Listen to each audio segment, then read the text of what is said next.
Choose a woman who chooses you. I tell guys, when you go approach a woman just because she's hot, you've made her the alpha. She's the decider now. And remember, she's got lots of men approaching her. She's the decider. You're not. You know, all these red pill and pickup guys all think, I'm alpha. No, you're chasing her because you want her approval. You want her to say yes. You've just given her all the power. I call that pounding on closed doors. She's hot. I want her to pay. That's approval seeking at its ultimate. But what if you don't need that? What if you're just living this good life and then all these doors open around you and you notice women, smiling at you, walking in front of you a couple extra times unnecessarily, bending over when they put the plate on the table. What if you just start noticing all the doors that are open? If you just, I chose her, no, you're going to chase and you're going to work and you're never going to feel her approval. You can go pound on closed doors all day long. That's a lot of work. I'm a big fan of walking through open doors. Welcome back. It is a new day. We thank the good Lord it's a new day. Thank God it is a new day. So good to see you again. Thanks for stopping by again. I want to be married. I say, do it. Yes, do it. However, I want you to do it with the right mindset. Marriage is a beautiful thing. I encourage people to get married. You should get married if you want to, if you desire to. Don't hold back. Don't let things around you discourage you. However, I want you to go in with the right mindset. So today's topic, I want to be married. What do I need to do? Well, we've got a collection of videos, starting with this gentleman here. I don't really know him, but his video was sent to me, and I found it very profound. Choose the person that chooses you. That is so true. It makes life so much easier. If you're with your friend, you're married to your best friend, you're married to who you can't actually be yourself around. It makes a whole lot of difference. You're not walking on eggshells. You can't actually be yourself as you value each other. Well, let's go over some other videos. Please put your comments in the comment section below. Again, I say, do it. You want to be married? Do it. Yes, you, sir. Yes, you, ma'am. Do it. Let's go. There is a difference between a woman and a wife. A wife is described biblically as a helpmeet, meaning that there will be adjustments. God spoke in his word. And when he was talking, he said that he would make a helper. He would make somebody who was suitable for him, suitable for the man.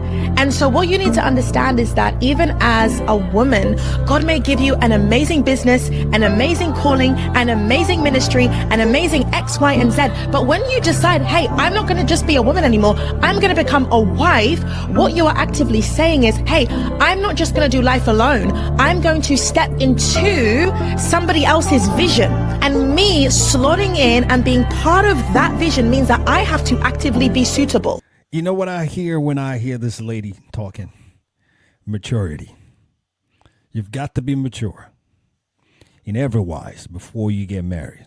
Marriage is a beautiful thing. Please do not get scared. I know sometimes it can get overwhelming from what you hear. I got to do this. This is why you need to pray hard and you need to be with your best friend, someone you can be yourself around.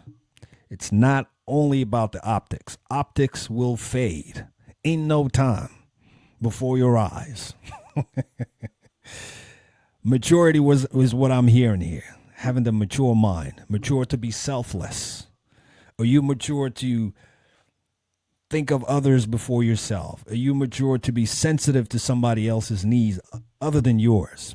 Are you mature to kind of read the room and see where they need you, where you can step in to be of help, where you could be their shoulder they cry on. You can leave what you're doing for this person to go attend to their needs because they matter to you. Maturity. Well, let's listen to a couple other ones. Please put your comments in the comment section below. Again, I say, you want to be married? Do it. But do this. And then do it. Let's listen to this.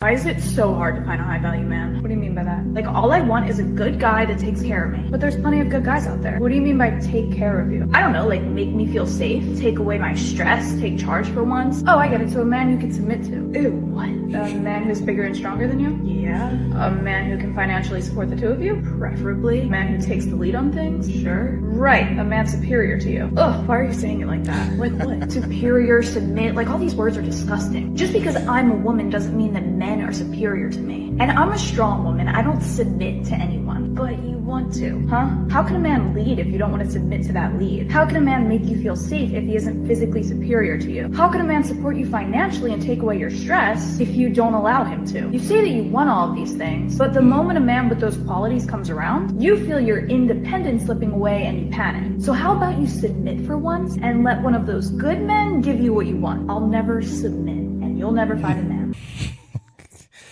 Well, what are you hearing in this skit or this video here? I hear a lot of selfishness. I hear a lot of being so focused on what they want to get, not what they want to give. And marriage is all about giving. You're going to get from the other person, but you want to go from a mindset of what can I give? How can I serve my spouse? How can I serve my husband? How can I serve my wife? When you have that mindset, everybody serving the other person, it makes life so much easier. But when you are all about what I can get, what can they do for me, not what you can do for them, you're already starting on the wrong foot, and it's not going to last. I can tell you that much. Marriage is not a sprint. It's a marathon. It's a lifetime marathon. So for me, from a biblical standpoint, because I believe God is in everything for me, it starts with him first. All right? God has got to be the head of the family, and then the husband, and then the wife, but everybody supporting one another. And then obviously the children will come, but now we're focused on, I'd like to be married, and I say do it. But do this before you do it. Well, this next video, I know you know this man. I was shocked when I saw him giving marriage advice. I didn't know he went to that rabbit hole of giving marriage advice, but it was actually very good. I want you to listen to it. You're going to know him. As soon as I put him on, you're going to be like, oh, this guy. A very respectable man, too. All right? So let's just listen to this next one. Please put your comments in the comment section below. Let us go. Mr. Wonderful here, and now I'm giving marriage advice. Listen to this. Don't move in with somebody. Never, never do that. If you're really going to get married, make it official. Go old school, and then start your lives together. Because if you're married, you've got something. You've got equity. You've got to try and maintain. It's too easy to move in with somebody. It doesn't work out. You have your first fight, you both leave. How stupid is that? When you get married, you've started something together, and you fight for it. Even when you're fighting with each other, think about that. This is how it works. And who's the right person for you? You'll know. You'll figure it out. Wow. Short and straight to the point. 3 things he said that I just wanted to hammer on. First thing, don't move in with anybody. I totally agree. Do not do it. For so many reasons, it's just horrible. Don't listen to all that. You got to move in and test the waters. Do not test other people, and do not be tested by other people. Okay? You are your own person. You are not an object. You are fearfully and wonderfully made. God made you specially. So my advice on that, I am totally with Mr. Wonderful here. Kevin, do not move in. When you're ready, go get married and do it the old school way, which is the second point he made. I totally agree.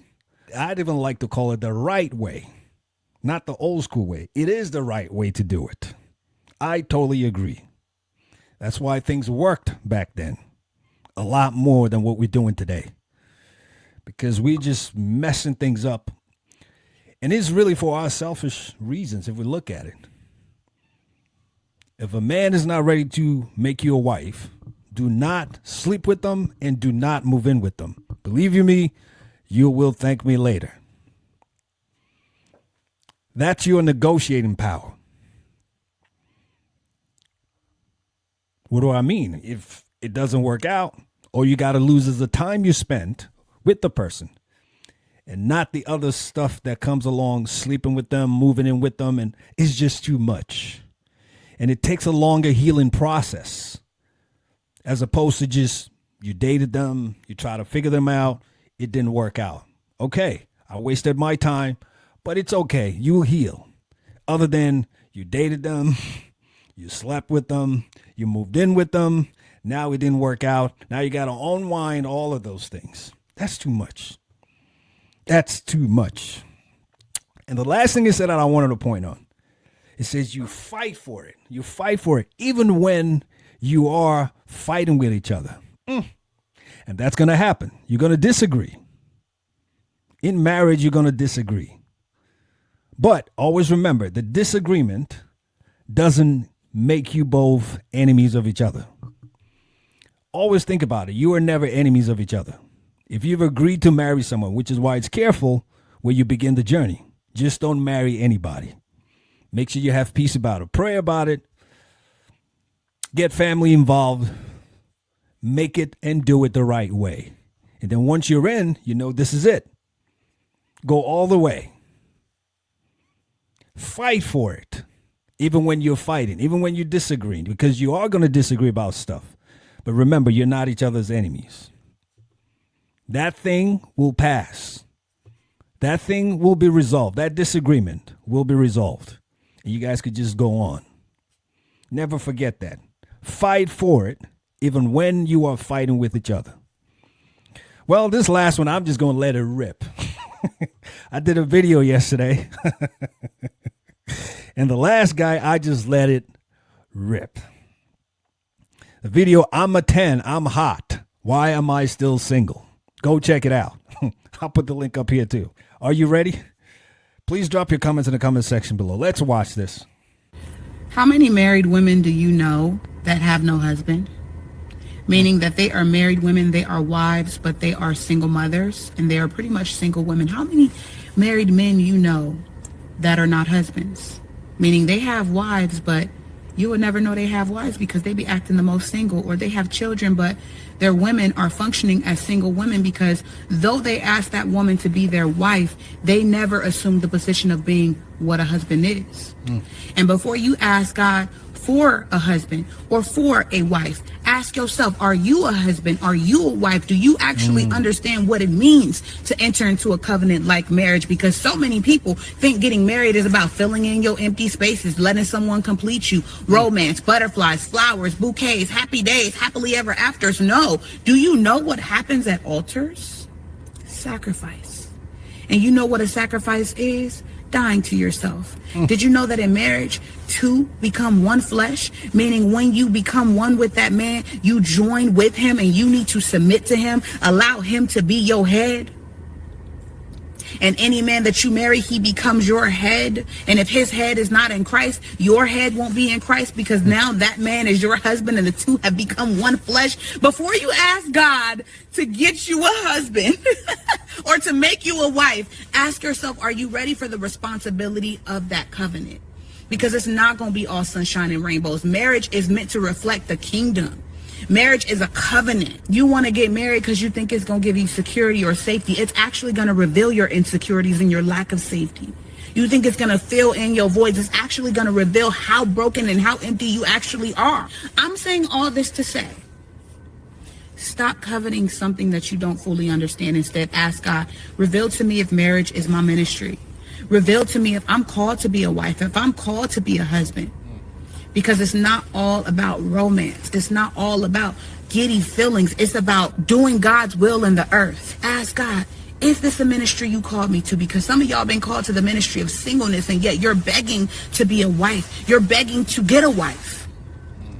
But are you a husband? Wow. Are you a husband? Are you a wife? Good question to ask ourselves. Not only for single people trying to be husbands and trying to be wives. I believe it applies to even those of us that are married. We need to keep asking ourselves every day, am I a husband? Am I a wife? Am I doing what I'm supposed to be doing as a husband? Am I doing what I'm supposed to be doing as a wife?